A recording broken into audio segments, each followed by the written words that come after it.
में आ गया। I hope कि मेरे साथ क्लास 10th की जर्नी तुम्हारी बहुत ही अच्छी रही होगी और क्लास 11th में भी यार बहुत ही अच्छी होगी और इसकी मैं अपनी तरफ से पूरी कोशिश करूंगा। खैर तो यार बातें तो हमारी इंस्टाग्राम वगैरह पे होती रहेगी। तो चलो यार आज की कहानी को शुरू करते हैं जिसका नाम है the summer of beautiful white horse. Chapter के नाम से तुम्हें क्लियर हो गया हो कि इस चैप्टर में एक सुंदर सफेद घोड़ा है और उसके बारे में हम लोग पढ़ने वाले हैं। इस कहानी में दो गरीब लड़के हैं जो अर्मेनिया से बिलोंग करते हैं। वहां पर इनका एक छोटा सा कस्बा है और वो लोग अपने विश्वास और ईमानदारी के लिए बहुत ही ज्यादा फेमस है। मतलब उनकी ईमानदारी का तो कोई जोर ही नहीं है। एक है अरम और दूसरा है उसका चचेरा भाई जिसका नाम है मुराद। ये कहानी अरम की है यानी कि हमारे राइटर की है। तो वो बताते हैं कि ये बहुत ही पुराने समय की बात है जब मैं 9 साल का हुआ करता था। उस समय संसार बहुत ही खूबसूरत हुआ करता था, प्रकाश से भरा हुआ। जीवन अभी भी एक सुखद रहस्यमय सपने के जैसा था। बचपन में जीवन एकदम सपने जैसा होता है, जो चाहो वो करो, जब चाहो जैसे करो, लेकिन बाद में आकर हमारे ऊपर जिम्मेदारी आ जाती है। अरम कहता है कि मेरा चचेरा भाई जिसका नाम मुराद है उसको सब लोग पागल कहते थे सिवाय मेरे, क्योंकि उसके दिलो दिमाग में जो आता है वो वही करता है। एकदम मनमौजी है, किसी की फिक्र नहीं करता है। हमारे भी फैमिली में एक ना एक लड़का ऐसा जरूर होता है। एक दिन की बात है जब मैं आराम से सो रहा था तो सुबह सुबह 4 बजे मेरा भाई आया और मुझे जगाया। मेरे कमरे की खिड़की को उसने ठकठकाया और मुझे आवाज दिया, अरम अरम ओए अरम उठ। मैं बिस्तर से उछलकर खड़ा हो गया और खिड़की के बाहर देखा। मुझे अपनी आंखों पर विश्वास ही नहीं हुआ। अभी सुबह नहीं हुआ था लेकिन कुछ ही मिनटों में भोर होने वाला था, लेकिन इतनी रोशनी थी जो मुझे महसूस करा सके कि मैं कोई सपना नहीं देख रहा हूँ। मेरा भाई मुराद एक सुंदर सफेद घोड़े पर सवार था और ये देखकर मुझे विश्वास नहीं हुआ। मैंने खिड़की से बाहर सर निकाल कर अपनी आंखों को मला। मुझे ऐसा लग रहा था मानो मैं सपना देख रहा हूँ। उसने अर्मेनिया की भाषा में बोला, हाँ ये एक घोड़ा है, तुम सपना नहीं देख रहे हो, चलो अब जल्दी करो अगर तुम घुड़सवार करना चाहते हो तो। मैं जानता था कि मेरा भाई एकदम पगला है, उसको जो दिल में आता है वो करता है। वो अपने जीवन का आनंद किसी भी अन्य व्यक्ति की अपेक्षा बहुत ज्यादा लेता है। ऐसे व्यक्ति जो इस दुनिया में गलती से अटपकते हैं। मतलब यार हमारे ग्रुप में भी एक ऐसा लड़का या एक ऐसी लड़की जरूर होती है जो यार अपने दिल का सुनता है। उसको जो मन में आता है वो करता है, दिल खोल कर करता है, किसी की फिक्र नहीं होती है। दरअसल असली मायनों में वही व्यक्ति अपने जीवन को जीता है, हम तो बस काटते हैं। हमें डर रहता है कि पापा देख लेंगे तो ये होगा, मम्मी देख लेगी तो ये होगा। मतलब कोई काम को करने से पहले बहुत सोचना समझना पड़ता है। लेकिन हमारे जो राइटर का भाई था मुराद, वो बिल्कुल एकदम अलग था। उसको जो मन में आता था वही करता था वो। अरम को अपने भाई मुराद पर विश्वास बिल्कुल भी नहीं हो रहा था। वो समय उसके लिए एक अविश्वसनीय समय था जिस पर वो विश्वास बिल्कुल भी न कर सके। अरम कहता है, पहली बात, मेरी सबसे पुरानी यादें जो है वो घोड़ों से जुड़ी हुई है। मेरी पहली तमन्ना थी कि मुझे घोड़े की घुड़सवारी करनी थी। और दूसरी बात, हमारे पास पैसे नहीं है और यही वो कारण था जो मुझे मेरी आंखों पर विश्वास नहीं करने दे रहा था। हम लोग गरीब थे, हमारे पास पैसा नहीं था। हमारा पूरा का पूरा कबीला ही गरीब था। मतलब उनकी पूरी की पूरी फैमिली, पूरा का पूरा गांव ही गरीब था। ग्रोग्लेनियम परिवार का हर सदस्य गरीब था। किसी को भी पता नहीं था कि हमें पेट भरने के लिए पर्याप्त पैसे कहां से आते हैं। परिवार के जो बड़े बुजुर्ग लोग हैं उनको भी पता नहीं था कि पैसे कहां से आते हैं, क्योंकि हम लोग बहुत ही ज्यादा गरीब थे। एक समय का खाना खाते थे तो एक समय का खाना नहीं खाते थे। लेकिन सबसे इंपॉर्टेंट बात यह है कि हम लोग अपनी ईमानदारी के लिए बहुत ही ज्यादा विख्यात थे, बहुत ज्यादा फेमस थे। कई शताब्दियों से हम लोग ईमानदारी के लिए जाने जाते थे। उस समय भी जब हमारा परिवार कबीला जगत का सबसे सर्वाधिक संपन्न परिवार हुआ करता था। लोगों को सबसे पहले अपने आप पर गर्व होता था और दूसरे नंबर पे आती थी ईमानदारी। मतलब ये लोग सदियों से ही अपनी ईमानदारी के लिए फेमस है। उस समय भी ये लोग बहुत ही ईमानदार हुआ करते थे जब इनके पास बहुत सारा पैसा हुआ करता था और ये लोग अच्छे से रहा करते थे। और आज ये लोग गरीब हो गए हैं लेकिन फिर भी ये लोग अपनी ईमानदारी पर टिके हुए हैं। हम में से कोई भी इंसान किसी दूसरे व्यक्ति का लाभ नहीं उठाता है और चोरी करने की बात तो बहुत दूर की है। राइटर हमें अपनी ये सारी खूबियां इसलिए बता रहे हैं क्योंकि उनको अभी भी अपने आंखों पर विश्वास नहीं हो रहा था कि उनका चचेरा भाई मुराद वो घोड़ा कहां से लेके आया। चोरी तो वो बिल्कुल भी नहीं कर सकता है क्योंकि उसका पूरा का पूरा खानदान ईमानदार है। और यही बात है कि वो अभी भी भौचक्के है कि यार ये घोड़ा कहां से लेके आ गया बे। मैं घोड़ा देख रहा था जो कि बहुत ज्यादा शानदार थी। मैं उसकी स्मेल को भी महसूस कर सकता था जो कि बहुत ही प्यारी थी। मैं उसकी सांसों की आवाज को भी सुन पा रहा था जो कि बहुत ज्यादा उत्तेजित थी। लेकिन फिर भी मैं विश्वास नहीं कर पा रहा था कि यह घोड़ा मुराद का है या मेरे परिवार में किसी भी सदस्य का है। या तो यह हकीकत हो या सपना हो, मैं किसी भी स्थिति में यह विश्वास नहीं कर सकता कि यह घोड़ा मुराद का है।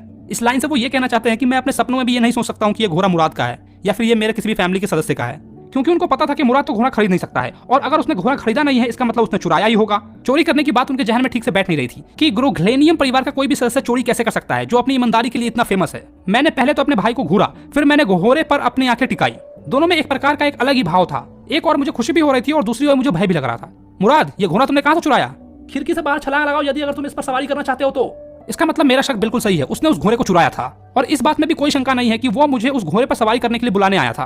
खैर कुछ भी हो, लेकिन मुझे उस समय ऐसा लगा कि सवारी का आनंद लेने के लिए घोड़ा चुराना किसी दूसरे चीज को चुराने के कंपैरिजन में अलग चीज है, जैसे कि पैसे को चुराना। ये दोनों बिल्कुल सेम चीज नहीं है। जहां तक मेरी जानकारी थी वो शायद चोरी थी ही नहीं। यदि आप में घोड़े के लिए इतना लालसा या फिर इतना दीवानापन हो जितना कि मेरे भाई मुराद और मुझ में था तो उसे चोरी नहीं कह सकते हैं। वह चोरी तब बन जाएगी जब हम उस घोड़े को बेचेंगे, लेकिन हम लोग कभी भी ऐसा नहीं करने वाले थे। मुझे कपड़े तो पहनने दो। मैंने झपट कर कपड़े पहने और आंगन में छलांग लगाई और भाई मुराद के पीछे घोड़े पर बैठ गया। उस समय हम लोग वॉलनट एवेन्यू करके टाउन था, उसके कोने पर रहा करते थे। हमारे घर के पीछे ग्रामीण क्षेत्र था, अंगूर और केले के बाग थे, सिंचाई के लिए बने हुए गड्ढे और देहाती सड़कें थी। 3 मिनट से भी कम समय में हम लोग ऑलिव एवेन्यू पहुंच गए और फिर घोड़े ने जो भागना शुरू किया वो तो बहुत ही शानदार था। मेरा भाई मुराद, जिसकी परिवार में सबसे अधिक सनकियों वाली व्यक्तियों में से गिनती होती है, गाने लगा। मेरा मतलब है गरजने लगा। मतलब मुराद को गाना गाने नहीं आता था तो वो बता रहे हैं कि गरजने लगा।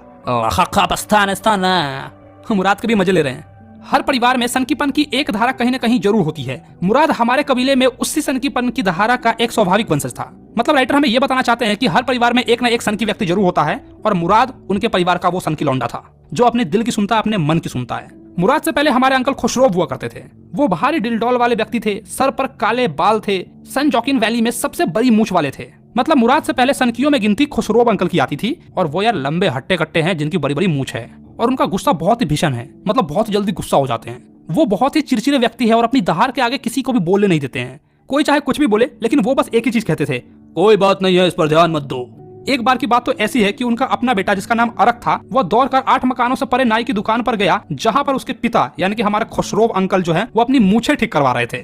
उनका बेटा उनके पास पहुंचता है और अपने पापा से कहता है कि पापा घर में आग लग गई है।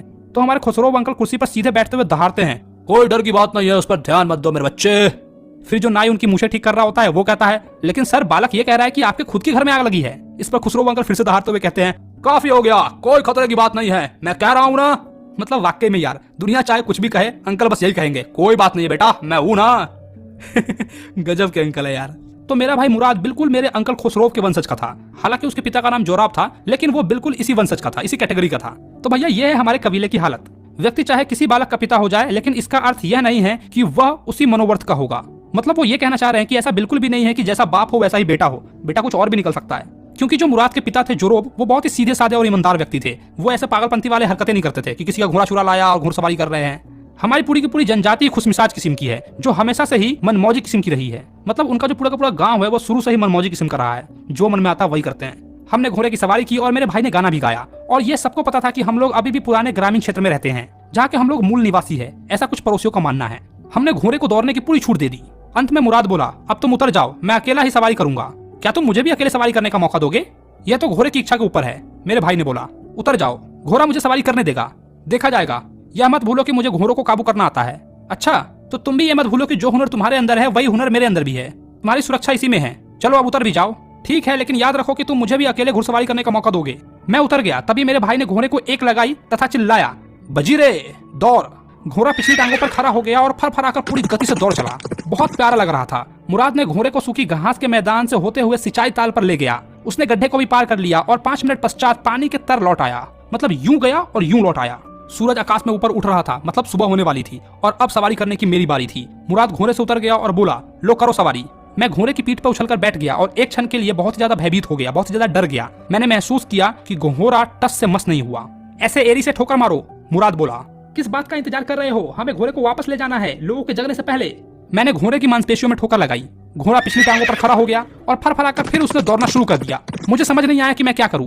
खेतों को पार करके सिंचाई ताल की ओर जाने के बजाय घोड़ा सड़क पर डिकरन हलावीन अंगूर के बाग में पहुंच गया, जहां वह अंगूर की बेलों पर उछल कूद मचाने लगा। जब उसने 7 बेलों को रौंद दिया, मैं गिर गया, लेकिन फिर भी वो दौड़ता रहा। मुराद सड़क पर भागता हुआ मेरी ओर आ गया और मुझ पर चिल्लाकर बोला, मुझे तुम्हारी चिंता नहीं है, हमें घोड़े को किसी भी हाल में पकड़ना ही होगा। तुम इस ओर जाओ और मैं उस ओर जाता हूँ। यदि घोड़ा मिल जाए तो नर्मता से पेश आना, मैं पास ही रहूंगा। मतलब जब घोड़ा मिल जाए तो शांति से पेश आना, उसको हरकाना या भगाना बिल्कुल भी मत। ऐसा नहीं कि घोड़ा पास में आए और डर के मारे तुम उसको बोलो, धा धा धा हुर्र, धा धा धा। ऐसा बिल्कुल भी नहीं करना है, समझे? मैं सड़क पर भाग चला और मुराद खेतों के पास सिंचाई ताल की ओर चल गया। उसने घोड़े को खोजने में तथा लाने में आधा घंटा लगा दिया। ठीक है, अब इस पर सवार हो जाओ, सारी दुनिया जग चुकी है।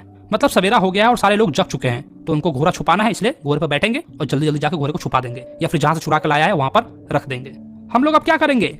हम लोग या तो इसे वापस ले जाएंगे या फिर इसे कल तक छुपा देंगे। उसकी आवाज में कोई भी घबराहट नहीं थी। मैं जानता था कि वो इसे छुपा देगा, वापस नहीं पहुंचाएगा, कम से कम कुछ समय तक तो नहीं। हम इसे कहाँ छिपाएंगे? मैंने पूछा। मुझे एक ऐसे जगह के बारे में पता है। तुमने कितने दिन पहले इस घोड़े को चुराया था? उसे अचानक से याद आया कि वो घुड़सवारी कई दिनों से कर रहा है, लेकिन मेरे पास आज लेकर आया है, क्योंकि वह जानता था कि मुझे घुड़सवारी करना बहुत ही ज्यादा पसंद है। लेकिन वो ये बात अरम को बताता नहीं है। वो ये कहता है, किसने कहा कि मैंने घोड़े को चुराया है? अच्छा, तो तुम ये बताओ कि कितने दिनों से तुम हर सुबह घुड़सवारी कर रहे हो? आज ही सवारी की है। क्या तुम सच बोल रहे हो? नहीं, कतई नहीं। पर यदि तुम ये कहना चाहते हो कि हम पकड़े गए तो क्या होगा? मैं नहीं चाहता कि हम दोनों झूठे बने। तुम यही जानते हो कि हमने आज सुबह ही इसकी सवारी की है। ठीक है, मैंने कह दिया। वह घोड़े को चुपचाप एक वीरान पर्रे बेखार में ले गया, जो कभी एक किसान फतवाजिया का हुआ करता था। उस खर्ती में कुछ जई और लहसुन घास रखे थे। हम लोगों ने घोड़े को वहां छुपा दिया और फिर अपने अपने घर लौट गए। यह काम आसान नहीं था कि घोड़े को इतना सीधा बना लिया जाए। वह बोला, मतलब अब वो लोग उस इंसिडेंट के बारे में बात कर रहे हैं कि जब घोड़ा भाग गया तो उसने कैसे पकड़ा। तो मुराद ये बोलना चाह रहा है कि घोड़े को पकड़ना इतना आसान भी नहीं था। सबसे पहले तो वह जंगली पर बेलगाम से दौड़ना चाहता था, पर जैसा मैंने बताया, मैं घोड़े को सिखाना जानता